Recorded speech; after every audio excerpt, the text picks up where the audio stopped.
Hey guys, Hallie Cottis here with Whole Lifestyle Nutrition, author of Natural Solutions for Cleaning and Wellness. And today is episode 3 of the 100 Days of Natural Living. So today I want to talk a little bit about my grandmother and the influences that she had and how it changed my life. So, I'm going to go back into, of course, when I was a childhood, because a lot of things happen in your childhood that mold you, right? So I remember going to Grandma's house on Sundays, and we would go up to Grandma's house, and we would walk into her house, and you could smell she would cook from scratch the most amazing dinners, and you could smell the roast cooking. You could smell the fresh herbs. It was heavenly. If it was heaven on earth, my grandmother's house was that. And my grandmother had an obsession with chickens. In yesterday's video, I talked about a plant, the plant that we live, the house next to us. The plant was an eggplant, So our family business is eggs and chickens.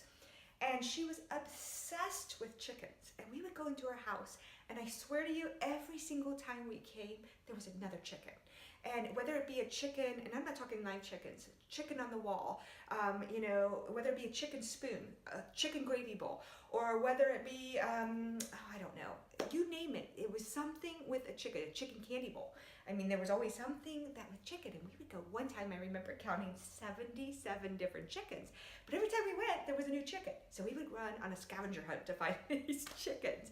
But Grandma, she cooked from scratch, and I can still smell it. It's still embedded right here, And so often my parents would leave my twin sister. I know I talked to you yesterday about I have a set of twins, but I'm also a twin. That's another episode. But anyway, so my twin sister and I would stay, and it was always so amazing because, we were the only grandkids at the time that my grandmother had, along with my siblings. And, we knew she loved to have us there, and she loved to spoil us. And we loved it too, right? Who doesn't love that? So, I can remember, my parents and my other siblings had left, and Hillary and I, that's my twin's name, we stayed back. And, and after everyone left and we'd had this amazing dinner, right? She pulls out these cookies. And they were, I don't know if it was Oreo back then, Oreos, but they were called grasshopper cookies. And I don't even know if they still make them today. But the grasshopper cookies have a green filling, and they have a mint to them. And we weren't allowed, we didn't have those kind of cookies at home, and we had never even tried one. So she puts this bag of cookies in front of us, we try them, and my sister, she loved them. Just loved them, and she kept eating them. And before you knew it, I looked out at the packet, and the whole package of Oreo grasshopper cookies were gone. So I was like, oh my gosh, Hillary, you're going to get sick. And she's like, no, I won't. So we go to bed. And later that night, I hear her, she was getting sick. Sure enough, she got sick. And I ran over to Grandma, and I said, Grandma, woke her up. Grandma, Hillary's sick, and so she runs over to her kitchen, and she creates some kind of concoction, and she goes over to Hillary, and she says, drink this. And she drank it, and within an hour, she looks at me, and Hillary says, we're back in bed, and she's like, I feel better. I feel amazing, and I'm not sure what it was she created at the time, but I was like, wow, what did she create? So, the next day came along, we were back to normal. We were kids having fun at Grandma's, and so out in the back, we go running out back, and my grandmother had, I swear, this was the largest plum tree I've ever seen. And we would go back, and we would start acting out, who knows what. But we climbed this plum tree, and I was in this plum tree, and so was my sister, and I'm getting to the top, and I see this one plum that I want. It was a perfect plum, and I'm almost to it, and I set my hand down on the branch, and I did not see it, but it was a bee's nest. Hornet's nest, some kind of nest, and I got stung multiple times. So I'm like, immediately I feel this pain, and I'm like, oh my gosh, Hillary, I just got stung. We climb out of the tree, I'm crying, we run to the house, and Hillary goes and gets Grandma, and she's like, Grandma, Nana, we called her Nana, Hallie got stung. And so she runs to her kitchen, she grabs something out of her cupboard, and she brings it over, and she puts it on my bee sting, and the sting went away and I no longer hurt and I stopped crying and I'm like, oh my gosh, what did she do? What was it that she grabbed out of that kitchen?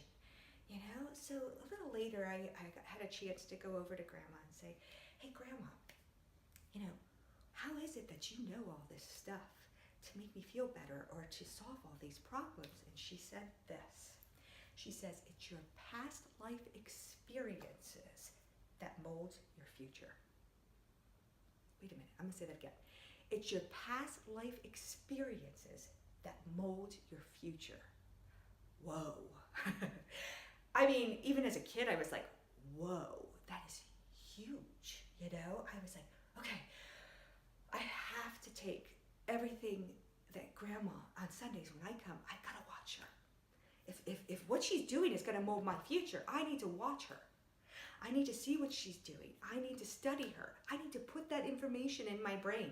I need to remember this is gonna mold my future, you know. But that was just Sundays. So there was you know, I needed more. You know, I couldn't just have just Grandma. So, you know, I went home and I started to study my mom. You know, my mom had pulled her knowledge from living with an Amish family for the first 5 years. I spoke about that in the last few, day 1 and day 2. So she was taking that knowledge and she was practicing it. And so it was right in front of me. You know, my mom was growing herbs. My mom was growing her own food. My mom was cooking from scratch, just like my grandma. So I sat there and I said, okay, this is molding my future. I need to watch her. I need to see what she's doing and what it is that, you know, I need to put it here. I need to remember. I know it might not benefit me right now, but as my grandma said, it's your past experiences that mold your future. Okay, this is going to somehow come into my future. So I studied them and I studied hard. So, you know, and it's just amazing to me because here I am, you guys, as an adult. You know, and I'm thinking, okay, did that really mold my future? And guess what? Guess what I love doing? I love cooking from scratch. You can come into my house on a Sunday and my 3 girls and my husband are sitting down at dinner. It smells like Grandma's house. I have a roast that I have put twine on. I've got roasting carrots. I've got homemade mashed potatoes, wouldn't you know, just the way my grandma made. You know, my kids are smelling that. They are, gosh, Mom, it smells so good. You go out my patio, you'll see nothing but herbs, you know. That I love herbs and I use them to cook with. I use them to clean with. I use them to make tea with. You name it. I have an herb garden just like my mom had an herb garden. When I lived in Wisconsin, I grew food like, oh my gosh, you could grow such amazing food there. I grew my own organic food just like my mom did. You know, and so it did mold my future. My past experiences did mold my future. So what's the most incredible transformation for me was realizing that I am molding my children's future. They're watching me. Your kids are watching you. So it's so important that we live the way we want them to live, the natural lifestyle. It is so important that we lead by example, that we show them how their future is going to be and give them all the tools that they need. All right. So that is what my grandma taught me. And I think it's one of the most important life lessons that I had ever learned because it got me to tune in to what they were doing and to study and to watch and to learn and to live by their examples. All right, guys, this is Hallie Cottis. That's it for today. We'll see you on the next episode on day 4. So, bye-bye.